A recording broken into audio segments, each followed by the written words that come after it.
Hello साथियों, फिर से स्वागत है मनीष एनसीईआरटी क्लासेस में। और मैं मनीष, जैसे कि आप सबको पता है कि मेरा अभी ऑब्जेक्टिव चल रहा है 11 बोर्ड क्लास 10th का। उसमें से आज हम लेके आए हैं हिंदी। हिंदी का चैप्टर नंबर 1, श्रम विभाजन और जाति प्रथा। श्रम विभाजन और जाति प्रथा को लेके आए हैं। हिंदी का गद्य खंड का रहेगा ये, तो आप लोग वीडियो पर बने रहिएगा लास्ट तक, ठीक है। टोटल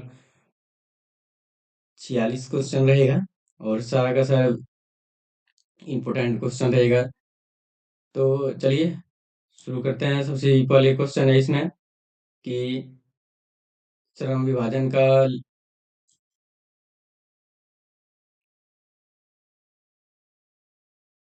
श्रम विभाजन और जाति प्रथा पाठ बाबा साहब के किस भाषण का संपादित अंश है?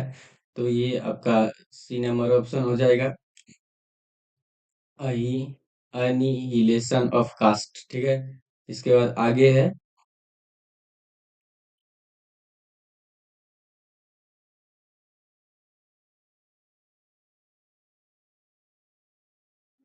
दूसरा नंबर क्वेश्चन है कि श्रम विभाजन और जाति प्रथा का लेखक कौन है? तो ये पता है, बी नंबर ऑप्शन हो जाएगा सही, भीमराव अंबेडकर। इसके बाद तीसरा नंबर क्वेश्चन है, भीमराव अंबेडकर का जन्म कब हुआ? तो भीमराव अंबेडकर का जन्म हुआ था 14 अप्रैल 1891 ईस्वी में। इसके बाद आगे है 4 नंबर का, डॉक्टर अंबेडकर का जन्म किस राज्य में हुआ था? तो ये मध्य प्रदेश में हुआ था। इसके बाद आगे है 5वां नंबर क्वेश्चन, भीमराव अंबेडकर की मृत्यु कब हुई थी? तो इसका मृत्यु हो गई थी दिसंबर 1956 में। इसके बाद 6ठा नंबर क्वेश्चन है, भीमराव अंबेडकर के चिंतन और रचनात्मक के मुख्य कितने प्रेरक व्यक्ति रहे? तो ये रहे थे 3 प्रेरक व्यक्ति रहे थे। इसके बाद आगे है, डॉक्टर अंबेडकर किस वर्ग के परिवार में जन्म लिए लिए थे? तो ये दलित परिवार से थे। इसके बाद आगे है 8वां नंबर क्वेश्चन, जातिवाद के पोषकों द्वारा श्रम विभाजन किस दूसरा रूप माना जाता है? तो ये जाति प्रथा। इसके बाद आगे है, जाति प्रथा किस प्रकार का श्रम विभाजन है? तो एक अस्वाभाविक श्रम विभाजन के प्रकार है, जाति प्रथा के प्रकार है, ठीक है। इसके बाद आगे है कि जाति प्रथा के अनुसार श्रम विभाजन का आधार क्या है? तो इसका आधार है पृथक ऐसा, ठीक है। इसके बाद आगे है, श्रम विभाजन और जाति प्रथा शीर्षक किनके द्वारा हिंदी में रूपांतरित है? तो ये ललई सिंह यादव। इसके बाद आगे है, जाति प्रथा मनुष्य के पेशे को किस प्रकार प्रभावित करती है?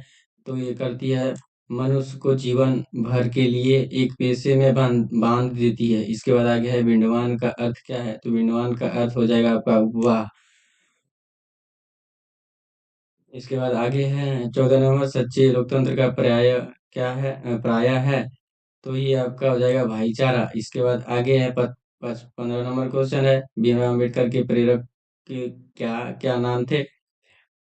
तो उस समय बुद्ध, कबीर, ज्योतिबा फुले थे। इसके बाद आगे है 16 नंबर, बाबा साहब अम्बेडकर संपूर्ण भारत में नाम की पुस्तक कितने खंडों में प्रकाशित हो गई? तो ये 21 खंडों में प्रकाशित हो गई थी। इसके बाद आगे है, लाहौर का वार्षिक सम्मेलन कब हुआ? तो लाहौर का वार्षिक सम्मेलन हो गया था 1936 ईस्वी में। इसके बाद आगे है, डॉक्टर अंबेडकर की रचनात्मक के प्रेरक व्यक्ति थे? तो ज्योतिबा फुले हो जाएगा इसमें बी नंबर ऑप्शन सही। इसके बाद 19 का है कि इनके प्रोत्साहन से पर बाबा साहब उच्चतर शिक्षा हेतु न्यूयॉर्क गए? तो ये बड़ौदा नरेश हो जाएगा इसमें। इसके बाद आगे है, बुद्ध एक एंड हीज थम के लेखक कौन है? तो डॉक्टर भीमराव अम्बेडकर हो जाएगा। इसके बाद आगे है 21 नंबर का, भीमराव अम्बेडकर की रचना है? तो भीमराव अम्बेडकर की रचना क्या हो जाएगा इसमें? ए नंबर ऑप्शन सही हो जाएगा, the right and fall of the Hindu women. इसके बाद आगे है 22 नंबर, डॉक्टर अंबेडकर के अनुसार जाति प्रथा श्रम विभाजन के साथ साथ और किसके विभाजन का रूप लिए हुए हैं? तो ये लिया हुआ है कुशल कुशल व्यक्ति का विभाजन। इसके बाद आगे है, भारत की जाति प्रथा की विशेषता है? तो क्या विशेषता है इसमें? यह विशेषता है कि यह श्रमिकों का अस्वाभाविक विभाजन है। इसके बाद 24 नंबर क्वेश्चन हो जाएगा, जाति प्रथा स्वाभाविक श्रम विभाजन नहीं है? क्योंकि यह मनुष्य की रुचि पर आधारित नहीं है। इसके बाद आगे है 25 नंबर क्वेश्चन कि लेखक आज के उद्योगों में गरीबी और उत्पीड़न से भी बड़ी समस्या किसे मानते हैं? तो यह मानते हैं निर्धारित कार्य को अरुचि के साथ विवि विवशतावश करना। इसके बाद आगे है 26 नंबर में कौन सी व्यवस्था मनुष्य के परिचय प्रशिक्षण प्रशिक्षण अथवा उसकी निजी क्षमता का विचार किए बिना ही उसका पेशा निर्धारित कर देती है। तो इसमें हो जाएगा जाति व्यवस्था पर। इसके बाद आगे हो जाएगा 27 नंबर का आंसर आधुनिक मनु कहा गया है किसको? तो डॉक्टर भीमराव अंबेडकर को कहा गया है आधुनिक मनु। इसके बाद संचरित का शब्दार्थ है तो इसका हो जाएगा प्रवाहित। ठीक है, इसके बाद आगे है लेखक की दृष्टि से विद्यमान की बात क्या है? तो इसमें विद्वान की बात हो जाएगा जातिवाद के पोषकों की कमी नहीं। 30 नंबर क्वेश्चन हो जाएगा लेखक की दृष्टि से आदर्श समाज कैसा होना चाहिए? तो यह एक जिसमें स्वतंत्रता समता और भ्रातृत्व का भाव होगा। इसके अलावा 31 नंबर क्वेश्चन है कि लेखक बेरोजगारी का प्रमुख और प्रत्यक्ष कारण किसे मानते हैं? तो जाति प्रथा को मानते हैं। इसके बाद आगे है 32 नंबर का डॉक्टर भीमराव अम्बेडकर का जन्म कहाँ हुआ? तो ये हुआ था महू मध्य प्रदेश में हुआ था। इसके बाद आगे है डॉक्टर अम्बेडकर ने किस पत्रिका का संपादन किया था? तो ये सी नंबर ऑप्शन हो जाएगा बहिष्कृत भारत। इसके बाद 34 नंबर का क्वेश्चन है भारतीय संविधान के अनिवार्यता के रूप में हमें किन्हें जानते हैं? तो डॉक्टर भीमराव को हम जानते हैं भारतीय संविधान को निर्माता। ठीक है, संविधान ने पूरा इन्हीं के द्वारा लिखा हुआ है। 13.5 से 14 किलो का एक बुक है हमारा संविधान। इसके बाद 35 नंबर क्वेश्चन हो जाएगा डॉक्टर अम्बेडकर का वार्ड्स में हिंदी के कितने खंडों में प्रकाशित हो चुकी है? तो 21 खंडों में हो चुकी है। इसके बाद आगे है आधुनिक सभ्य समाज कार्यकुशलता के लिए किसे आवश्यक मानता है? तो श्रम विभाजन को मानता है। इसके बाद आगे 37 नंबर क्वेश्चन 37 नंबर क्वेश्चन है डॉक्टर भीमराव अम्बेडकर के पिता का क्या नाम था? तो रामजी सकपाल थे। इसके बाद आगे है डॉक्टर भीमराव अम्बेडकर के माता का क्या नाम था? तो भीमाबाई। इसके बाद 39 है डॉक्टर अम्बेडकर ने पीएचडी की उपाधि कब प्राप्त की? तो 1914 में, सॉरी 1914 नहीं, 1916 में की थी। ये गलत हो जाएगा, डी नंबर नहीं, सी नंबर हो जाएगा 1916 ईस्वी में ही। इसके बाद 40 का है the caste in India where mechanism किन की रचना है? तो ये भीमराव अंबेडकर की रचना है। इसके बाद आगे है मूक नायक क्या है? मूक नायक पत्रिका है।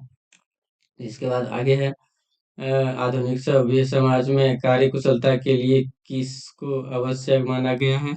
तो श्रम विभाजन को माना गया है। इसके बाद आगे है जाति प्रथा भारत में क्यों एक प्रमुख कारण बनी है? तो बेरोजगारी हो जाएगा इसमें। इसके बाद 44 नंबर का क्वेश्चन है बाबा साहब भीमराव अम्बेडकर का विख्यात भाषण इनमें से कौन सा है? तो इसमें हो जाएगा answer C number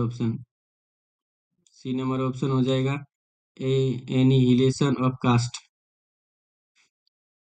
45 number question है डॉक्टर भीमराव अम्बेडकर ने निम्न में से किसकी रचना की?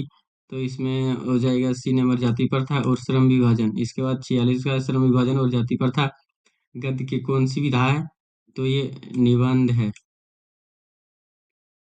इसके बाद आगे है 47 नंबर क्वेश्चन सभ्य समाज श्रम विभाजन के लिए किसको आवश्यक मानता है? तो ये मानता है कार्य कुशलता के अनुसार। इसके बाद है 48 नंबर क्वेश्चन है भारतीय संविधान के निर्माता में महत्वपूर्ण भूमिका किसकी है? तो इसमें हो जाएगा डॉक्टर भीमराव अंबेडकर की है। तो आज मेरा 48 क्वेश्चन है हिंदी का, और कल फिर लेके आएंगे ऑब्जेक्टिव क्वेश्चन। रोज डेली के सुबह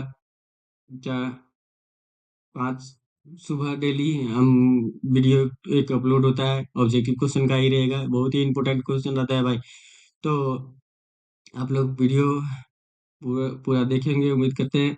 तो मिलेंगे अगली वीडियो में, तब तक के लिए धन्यवाद। Nice to meet you.